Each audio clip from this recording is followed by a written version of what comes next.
He'll address something. What Turkey Sheik said, a couple weeks ago.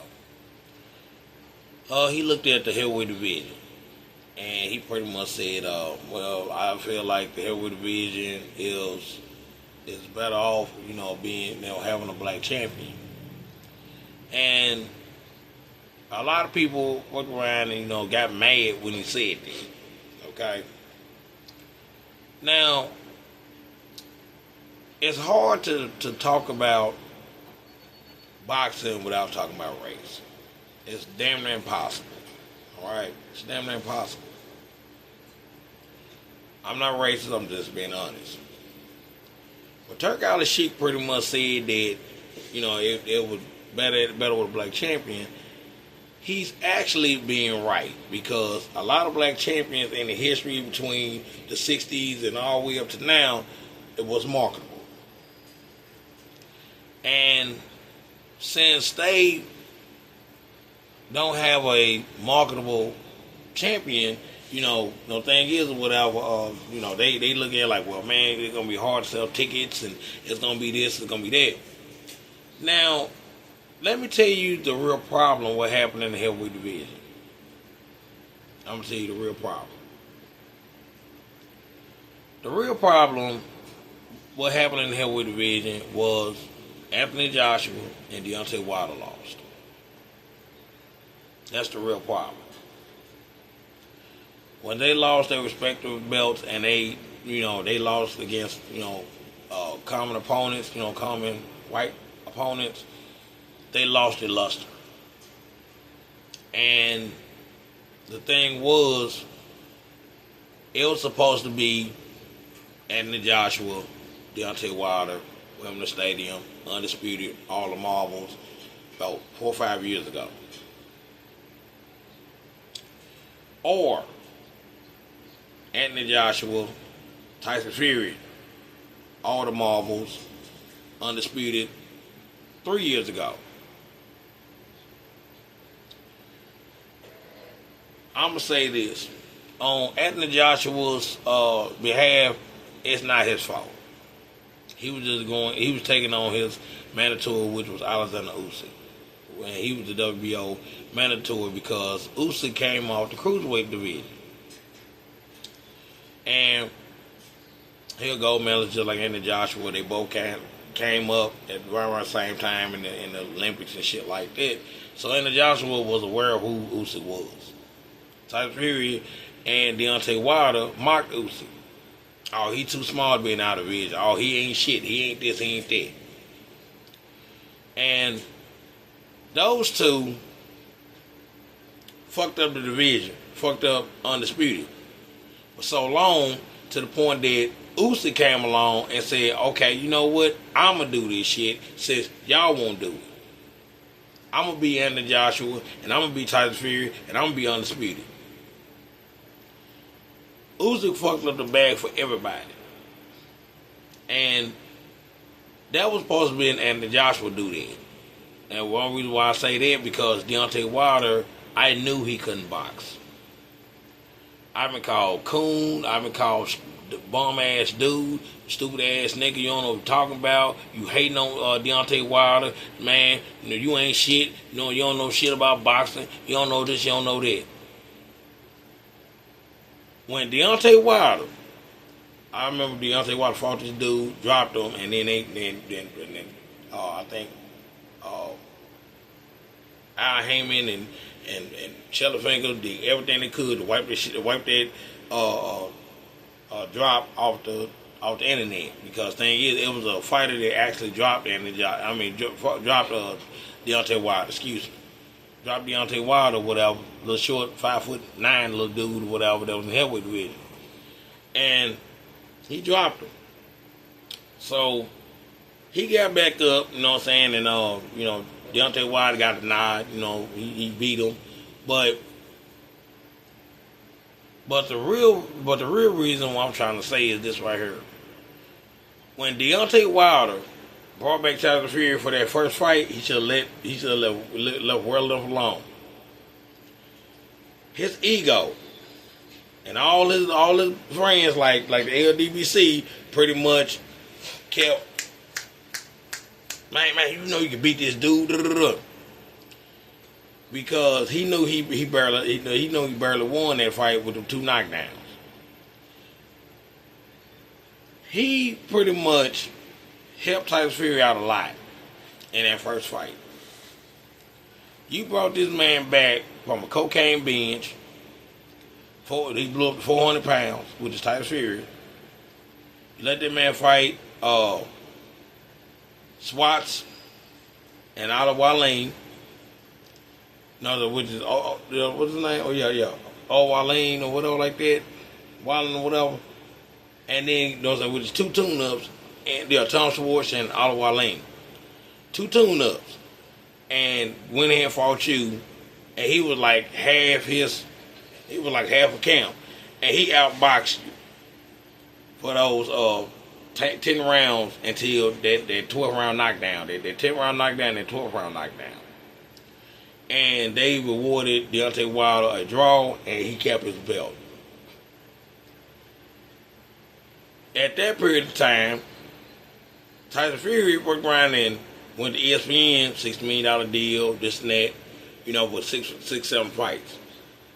So that was some big money for Tyson Fury because of his comeback story with Deontay Wilder. Deontay Wilder got pissed off and said, "No, I want a rematch." And Tyson Fury was like, "No, I already beat you, kid. You go ahead and go on about your business." Basically, I got what I wanted out of you. Go on, go about your business.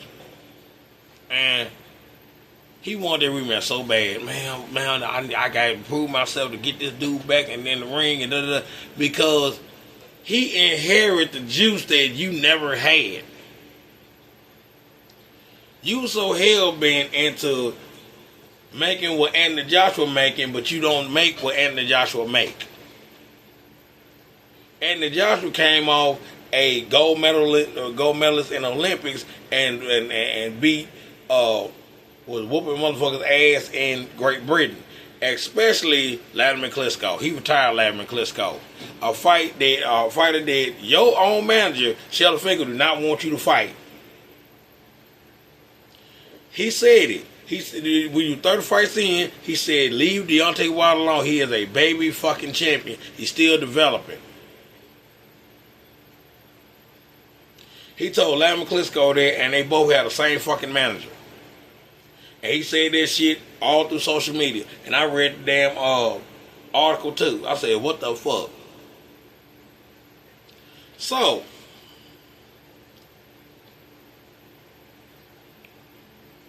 let's go back to Turki. He said, man, I wish he was in the hands of a black champion. He know that most black champions sell.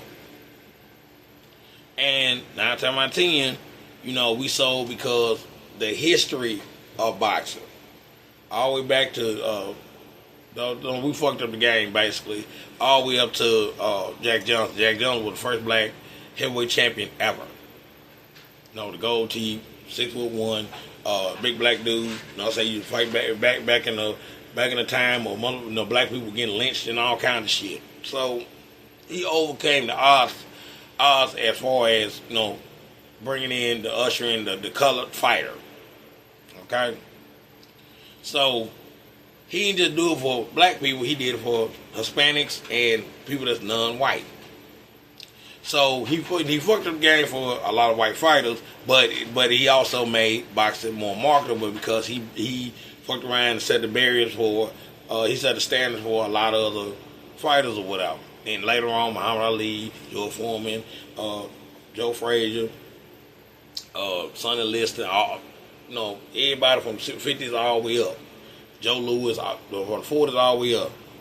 So we always was marketable as far as the heavyweight division. As black people, we always was marketable. We said what the fuck we wanted to say. We could sell shit. We could sell Nike and Reebok and K-Swiss, and everybody wanted to be. Hey, I want to be a Mike Tyson. I want to be a Joe Louis. I want to be. We set the standard. But when you have a white champion, 9 times out of 10 or whatever, they're not as recognized as like Tommy Morrison was, and also Jack Dempsey was. He wasn't as recognized. I'm gonna tell you a story about Jack Dempsey, but I put it like this. That's one another story. I just tell you a little bit. Jack Dempsey was the first boxer that set the stand for $1 million gate, and he was the A side in every fight. But I'm gonna go ahead and shut the fuck up. So when you had, let's speed past the early 2000s. When Mike Tyson was on his cocaine binge and not want to be champion, he bite people's ears and shit like that. They want to be champion. Lennox Lewis retired. That he was the last undisputed heavyweight champion. He was the last one, and he beat Vitaly Klitschko, the big brother of Vladimir. Beat Vitaly Klitschko, big ass cut on Vitaly Klitschko's eye. Referee started the fight. He fucked around and didn't want no more part of him. Retired. When the Klitschkos became the champions in the heavyweight division for about 9 to 10 years, in between that time, nobody didn't give a fuck about the heavyweight division at that time because nobody could not dethrone the Klitschkos. It's like Chris Bird or somebody will beat Vladimir or Vitaly, but the other brother, like let's say that he beat Vitaly Klitschko and was the IBF champion or whatever, and then next thing you know, Vladimir come in, beat the shit out of Chris Bird. Or somebody beat Vladimir and they become champion, and then here comes Vitaly, beat the shit out of that person to regain his brother's loss. So it was kind of like nobody can't beat him. You beat one, you got to take on the other one. And they would fight each other, so they pretty much held up the fucking division for about 9 or 10 years until Vitaly retired. Now, Vitaly retired, Deontay Wilder got a layup by fighting Jermaine Stavern. He beat Jermaine Stavern, he started out, the champion, down me now, I'm the champion, I'm this, I'm that. So he didn't have no time to go fight Vladimir because, remember, I told Shelly Fink said he's the baby champion. We're going to go ahead and make this illusion to keep your belt. So we're going to fight so you're going to fight a lot of people that don't have a fucking prime. So people that said the top 10 going to be at the top, now they're going to be at the top. More going to be like maybe 60, 30, like Malik Scott, threw the fight for him and shit, he about to hit him right up, Malik something. Even though Malik Scott is his trainer now. So you gotta look at this way. Everybody was kind of looking, and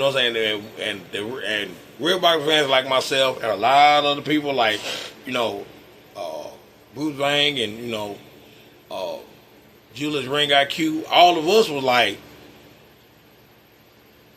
that motherfucker just threw that fight, man. This fight is fixed. We already knew that. We were like, well, he don't know how to box, man. He don't know how to box like that or whatever. So he had the persona of knocking people out with a right hand. So along comes Tyson Fury. Tyson Fury was the death of that man's reign. And the death of the Anthony Joshua versus Deontay Wilder fight too. It was Deontay Wilder's fault that he brought Tyson Fury back. When he did that, fucked his money up.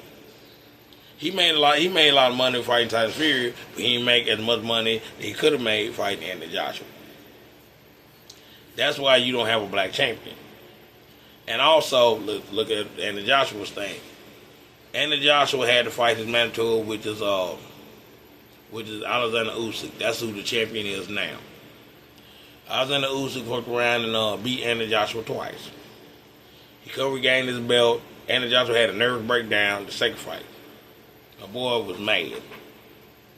He was like, man, how did you beat me? Man, dude, I took what you had. I went 12 rounds with you, man. I did everything I fucking could to stay in the ring with you. How the fuck did you beat me?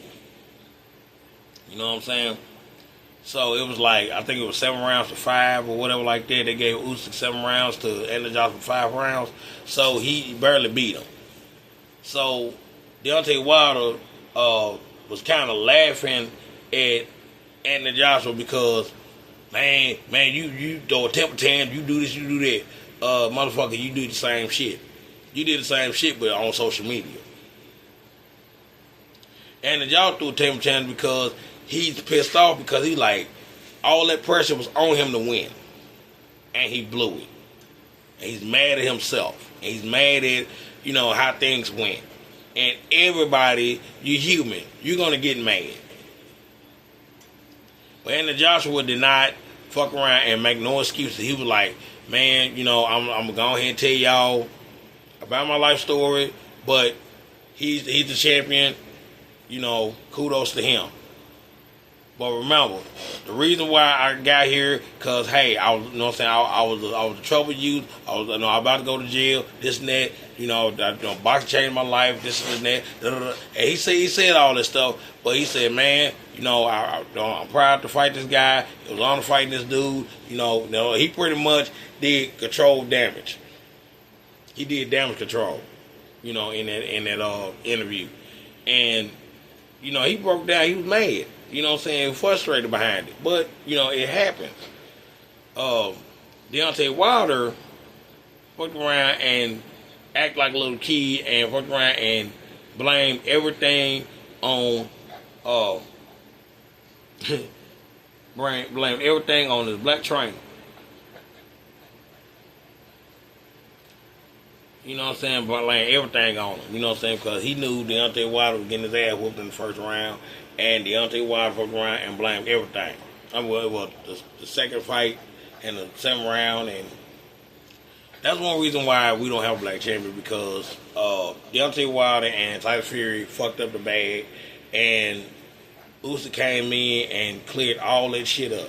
That's one reason why Usyk is not not as celebrated as Anthony Joshua and Deontay Wilder could have been celebrated. Because the fight between those two didn't happen. And the only reason why Usyk is not really celebrated like that is because it ain't supposed to happen that way. Usyk is a family man, a family man, a Christian, love the Lord, stuff like that or whatever. And America is not really ready for a person like that. And they speak broken English. So, remember, America is so worried about comeback stories and bullshit like Tyson Fury. They adopted him, but they didn't accept Usyk. That's all it is. Like I said, man, this your boy Tommy getting off.